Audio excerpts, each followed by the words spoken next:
Hello, what's up, guys? Today we're going to be doing active transport, and you're watching BWA Biology with Anas. And basic foundations before we start the topic. Something we should know just from the name itself. Active transport. हमें क्या पता चल रहा है? Active है, ये process active है. Active process में हर वक्त energy use होती है. Either energy or you could say ATP, right? And transport of any sort of molecules. वो मॉलिक्यूल हो सकता है कार्बन डाइऑक्साइड, हो सकता है ऑक्सीजन, हो सकता है वाटर भी हो सकता है. So the transport of any molecules with the help of energy in simple terms is called active transport. ठीक है, तो ये आपकी एक बेसिक फाउंडेशन हो गई इस चीज़ के बारे में. ना फोकस पॉइंट्स क्या हैं इस टॉपिक के. What is active transport. ठीक है, Why is active transport important for moving molecules or ions across the membranes? ये important क्यों, ये process क्यों चाहिए. हमारे पास diffusion भी है, osmosis भी है, ये दोनों हमने topics अभी पढ़े थे, लेकिन हमें active transport भी क्यों चाहिए. So these are like two important things that we need to know from this chapter. ठीक है, चले start करते हैं. Key definition. Active transport is the movement of molecules or ions in or out of the cell through a cell membrane from a region of low concentration to a region of their higher concentration gradient. ये बहुत important चीज़ है. And using energy release during respiration. ठीक है, number one point क्या है. It's when movement of molecules और ions through a cell membrane. Number one ये, when something moves through a cell membrane. So number one, through a cell membrane from a region of low concentration to a region of high concentration. Number 2 point, low to high. हमने osmosis और diffusion में क्या पढ़ा था. उनके molecules high to low जाते हैं, down the concentration gradient. ये उल्टा हो रहा है, ये है lower concentration to regions of higher concentration against the concentration. against क्यों, क्योंकि low से high जब भी कोई चीज़ जाती है against, जैसे अगर आप कोई हिल चढ़ रहे हो, राइट, तो उसके लिए एनर्जी ज़्यादा यूज़ होती है कंपेरेटिवली टू जैसे अगर आप हिल के नीचे आ रहे हो. वो बहुत सारी रीजंस की वजह से. फॉर एग्जांपल, अगर आप स्टेयर्स के ऊपर जा रहे हो, it takes more effort, more energy. However when you coming down the stairs, इतनी एनर्जी नहीं लगती. वैसे ही when molecules are moving from lower concentration to higher concentration, it's moving against the concentration gradient.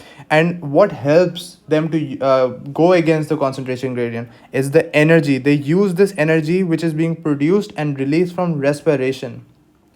Energy कहाँ से आ रही है, respiration से एनर्जी आई. वो एनर्जी यूज़ हो गई in moving the molecules from lower concentration gradient to a region of higher concentration gradient. ये basic चीज़ आपको पता होनी चाहिए. ठीक है, द इम्पॉर्टेंस. अब इम्पॉर्टेंस क्या है इस प्रोसेस की. If diffusion was the only way a cell could take in substance, it would have no control over what went in or out. Anything that was more concentrated outside would diffuse into the cell, even if it was harmful. तो ये बोलना ये चाह रहे हैं कि अगर कोई चीज़ बाहर हो ज़्यादा कॉन्सेंट्रेशन में, हर वक्त इट्स नॉट ऑलवेज गुड कि वो चीज़ हर वक्त अंदर आते रहे. जैसे हमने उसमें उस सिनेरियो में देखा था कि when water, too much water enters into the cells, what happens to the RBC, it burst. तो we don't want always that situation to happen. We want कि कोई कंट्रोल हो. ऐसा ना हो कि बर्स्ट हो जाए आरबीसी या ऐसे कोई सिचुएशन. तो there should be a control. Not always whenever this high concentration outside, everything should move inside, right. So substances which the cell needed would diffuse out as soon as their concentration inside the cell increase above their concentration outside it. However, the cell membrane has a lot of control over the substances which enter and leave the cell. तो ये जो cell membrane है ना, ये चीज़ control रखती है, बहुत ज़्यादा कंट्रोल रखती है कि कौन सी चीज़ आ रही है, कौन सी चीज़ बाहर जा रही है. It's like basically a policeman और इट्स अ गार्ड कि कौन आ रहा है, कौन बाहर जा रहा है. तो एक वो चेक रखता है, right. In some cases, the substances are taken into or removed from the cell against the concentration gradient. For example, plants need to absorb minerals, ions from the soil, but these ions are in very dilute solution. Active transport allows the root hair cells of the plants to take up these mineral ions from this dilute solution against the concentration gradient. अब ये क्या बताना चाह रहे हैं. For example, हमारे पास एक ये आप समझ लें रूट हेयर सेल हो गया. ठीक है, ये रूट हेयर सेल है. outside the root hair cells we have mineral ions like we have sodium, all the other ions we have nitrates, we have all other ions, right. अब होता ये है कि बिकॉज ये जो सराउंडिंग है ना around the root hair cell, इस सराउंडिंग में ये आयंस की कॉन्सेंट्रेशन होती है कम, लेकिन आयंस तो चाहिए प्लांट को बिकॉज ऑफ मैनी फंक्शंस। तो होता यह है, because of the help of active transport these ions move into the root hair cells। क्या बोला था, लोअर कॉन्सेंट्रेशन से हायर कॉन्सेंट्रेशन में मूव होती है इन एक्टिव ट्रांसपोर्ट। तो ये इन प्रोसेसेस में हेल्प होती है जहाँ सोल्यूशन इतना डाइल्यूट हो कि कॉन्सेंट्रेशन ऑफ दी सॉल्यूट्स कम है ना, लेकिन हमें तो उस प्लांट को तो फिर भी चाहिए अपने ग्रोथ के लिए, अपने फंक्शंस के लिए। तो with the help of active transport it's able to do that. ठीक है।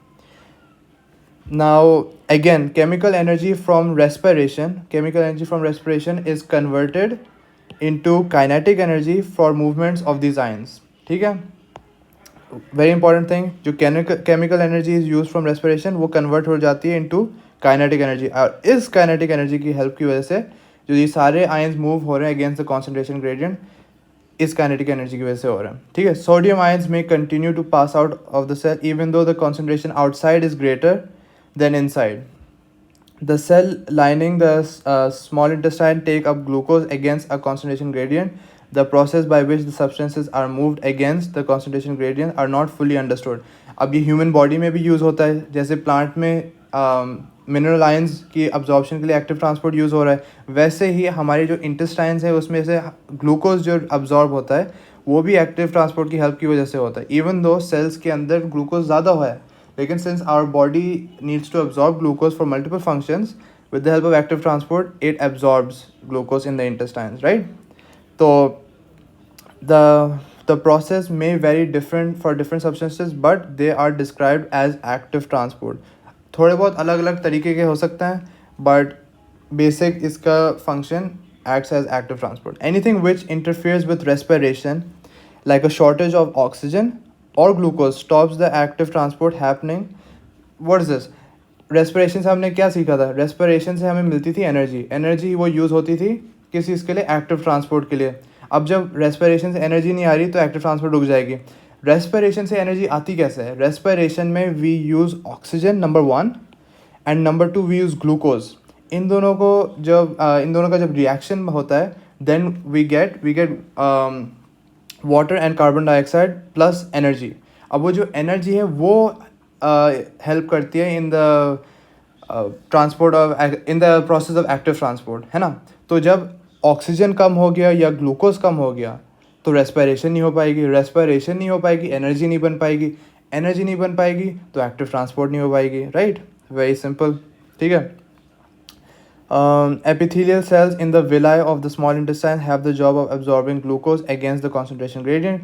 The cells contain large number of mitochondria। Another point, another very good point, mitochondria। हमने पहले भी पढ़ा था कि mitochondria is powerhouse of the cell, right? Powerhouse क्यों है, क्योंकि यहाँ रेस्पिरेशन सबसे ज़्यादा हो रही होती है, यहाँ ATP एनर्जी ज़्यादा प्रोड्यूस हो रहा होता है, और जिस जगह में एनर्जी ज़्यादा चाहिए होती है उस जगह में माइटोकॉन्ड्रिया की भी अवेलेबिलिटी या माइटोकॉन्ड्रिया के जो नंबर्स होते हैं वो ज़्यादा होने चाहिए। So mitochondria in which respiration takes place, the chemical energy released is converted into kinetic energy for the movement of glucose molecules. The same type of process happens in the cells of the kidney tubules for the reabsorption of the glucose molecules into the blood stream against their concentration gradient. तो multiple examples इन लोगों ने दिए हैं। एक तो था जो मिनरल आयंस प्लांट्स में रीअब्जॉर्ब होते हैं with the help of root hair cells, right. Number 2 उन्होंने एक एग्जांपल दी थी कि जो हमारे इंटेस्टाइन्स हैं वो जो ग्लूकोज को अब्जॉर्ब करते हैं। नंबर 3 इन्होंने अभी जो एग्जांपल दी है कि किडनी ट्यूब्यूल्स में when there is a reabsorption of glucose molecules into the blood stream, इसमें भी एक्टिव ट्रांसपोर्ट यूज़ होती है। तो multiple examples they have given ताकि आपका थोड़े बेसिक्स बने, आपको पता चले कि कहाँ कहाँ बॉडी में भी, कहाँ कहाँ प्लांट्स में भी ये प्रोसेस यूज़फुल है, राइट।